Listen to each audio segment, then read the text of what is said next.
मान लीजिए कि दशकों से चला आ रहा आईटी जॉब्स का वो सेफ और सिक्योर रास्ता अचानक से गायब हो जाए तो क्या होगा। आज के इस खास एक्सप्लेनर में हम बिल्कुल यही डिस्कस करने वाले हैं। टेक इंडस्ट्री के अंदर जो भारी उथल-पुथल चल रही है, उसकी कड़वी सच्चाई आज हम डिकोड करेंगे। कॉलेज से सीधे एक स्टेबल आईटी जॉब का वो पुराना सपना अब काफी बदल चुका है। आज हम सिर्फ छटनी के डराने वाले आंकड़ों का रोना नहीं रोएंगे, बल्कि करियर कोच की तरह इस बात पर फोकस करेंगे कि इस तूफान के बीच सर्वाइव कैसे करना है और अपने करियर को एक सॉलिड लॉन्ग टर्म ग्रोथ की तरफ पिवट कैसे करना है। चलिए शुरू करते हैं। तो आज की इस चर्चा का एजेंडा कुछ ऐसा रहेगा।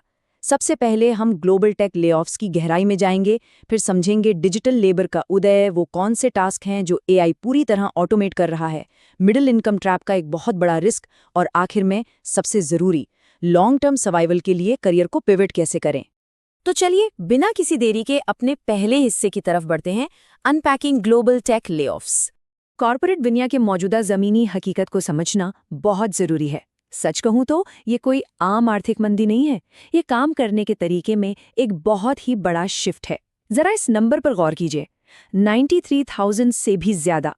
सिर्फ जनवरी से मई 2026 के बीच पूरी दुनिया में टेक इंडस्ट्री से इतने लोग बाहर हो चुके हैं। और नहीं, ये सिर्फ अमेरिका की सिलिकॉन वैली की कहानी नहीं है।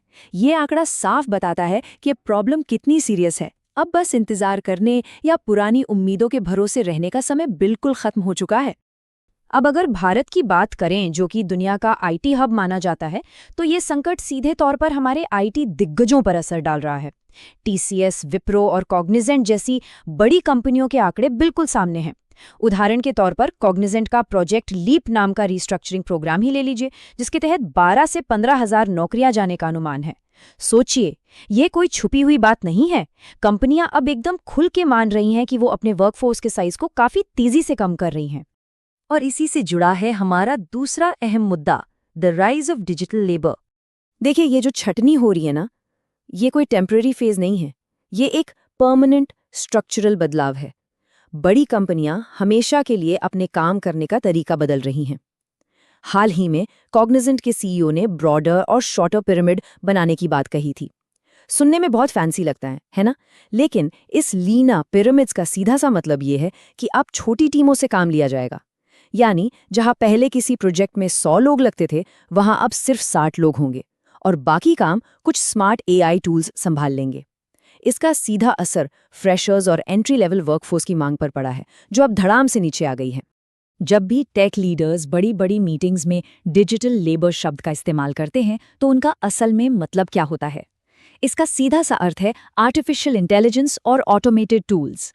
ये एक एआई फर्स्ट सर्विस मॉडल है।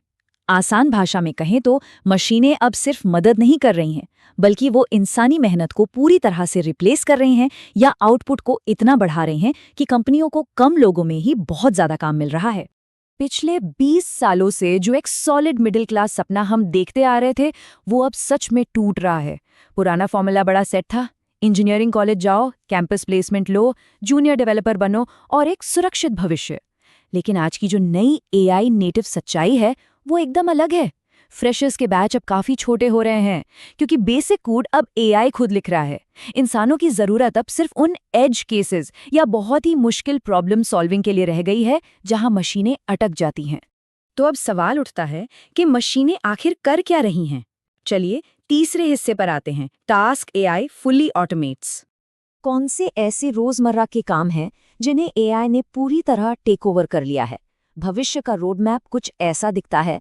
कोडिंग और टेस्टिंग जैसे टास्क, जो पहले जूनियर डेवलपर्स का ब्रेड एंड बटर हुआ करते थे, अब गिटहब कोपायलट और गूगल जेमिनी जैसे टूल्स चुटकियों में कर रहे हैं। फ्रेशवर्क्स जैसी कंपनियों में तो आधा कोड एआई ही लिख रहा है। बीपीओ इंडस्ट्री की बात करें तो लेवल 1 सपोर्ट के 70 से 80% क्वेरीज अब एआई चैटबॉट्स हैंडल कर रहे हैं।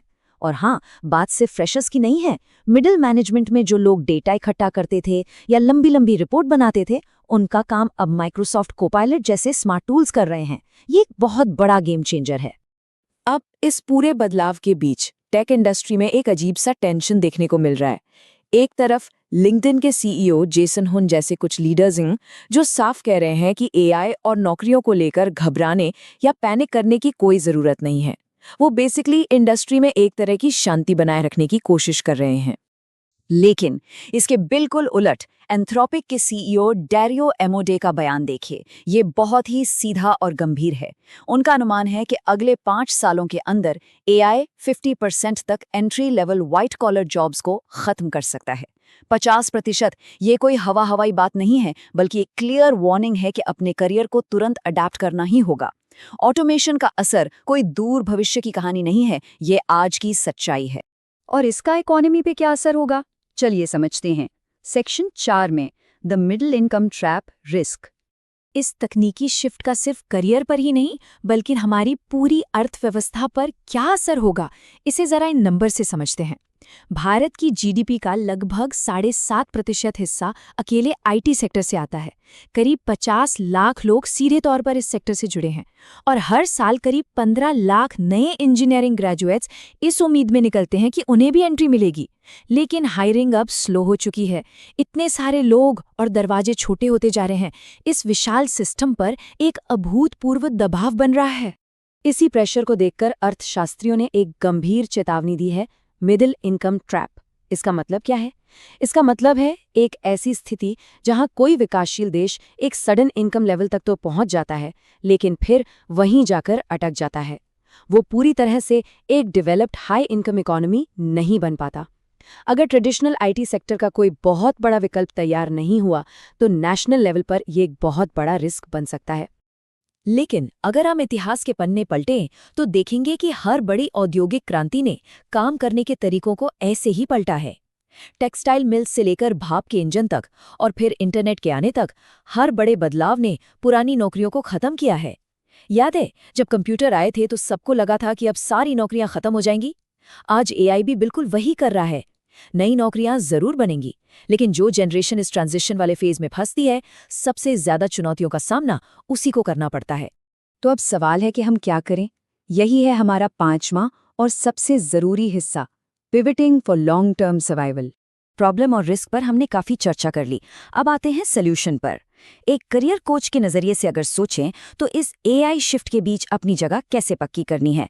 देखिए, पुरानी मैनुअल कोडिंग जॉब्स भले ही कम हो रही हों, लेकिन artificial intelligence, cloud computing, cyber security और डेटा इंजीनियरिंग में आज जबरदस्त ग्रोथ है। स्टूडेंट्स को अब अपने goals in high demand skills की तरफ मोड़ने ही होंगे। इसके अलावा नॉन कोडिंग सर्टिफिकेशंस लेना और एआई एक्सपर्ट्स के साथ अपना नेटवर्क बनाना, ये वो चीजें हैं जो नए करियर के दरवाजे खोलेंगे। और सबसे क्रूशियल पॉइंट ये है कि आज के इस एआई नेटिव वर्कप्लेस में प्रासंगिक बने रहने के लिए इन खास टूल्स में महारत हासिल करना कोई ऑप्शन नहीं, बल्कि एक नेसेसिटी बन गया है। गिटहब कोपायलट या माइक्रोसॉफ्ट कोपायलट चलाना आज कोई एक्स्ट्रा स्किल नहीं है, ये एक बुनियादी ज़रूरत है। अब सिर्फ बेसिक कोडिंग से काम नहीं चलेगा। इन टूल्स का इस्तेमाल करके कॉम्प्लेक्स प्रोजेक्ट्स बनाने होंगे और अपना पोर्टफोलियो इतना स्ट्रॉन्ग करना होगा कि आपकी प्रोडक्टिविटी साफ नजर आए। तो अगर एआई सारा रूटीन काम कर रहा है तो इंसानों का नया एडवांटेज क्या है? इसका सीधा सा जवाब है कॉम्प्लेक्स और उलझी हुई प्रॉब्लम्स को सुलझाना। बेसिक कोडिंग या डेटा एंट्री का काम मशीन खुशी खुशी कर लेगी, लेकिन जो 20-30% मुश्किल और एज केसेस बचेंगे, उन्हें सॉल्व करने के लिए बिजनेस की गहरी समझ और strong non coding problem solving skills वाले इंसानों की ही जरूरत होगी। याद रखिए, फ्यूचर हाइब्रिड स्किल्स का है और इस नए माहौल में ढलने का सबसे बेहतरीन तरीका है ऐसे मेंटर्स खोजना जो इंसान और एआई के इस कोलैबोरेशन में माहिर हों। लॉन्ग टर्म सर्वाइवल के लिए ये रहा एक clear step by step action plan. पहला, कैंपस से सीधे एक आराम की कॉर्पोरेट जॉब वाली पुरानी उम्मीद को छोड़ना होगा। दूसरा, एआई कोडिंग असिस्टेंट्स में मास्टरी हासिल करनी होगी ताकि पर्सनल प्रोडक्टिविटी कई गुना बढ़ जाए। और तीसरा, जो लोग अपने करियर के बीच में हैं, उन्हें अपने रिज्यूमे और स्किल्स को खास तौर पर क्लाउड और डेटा इंजीनियरिंग की तरफ तेजी से पिवट करना होगा ताकि वे इस एआई फर्स्ट वर्कफोर्स में एकदम फिट बैठ सके।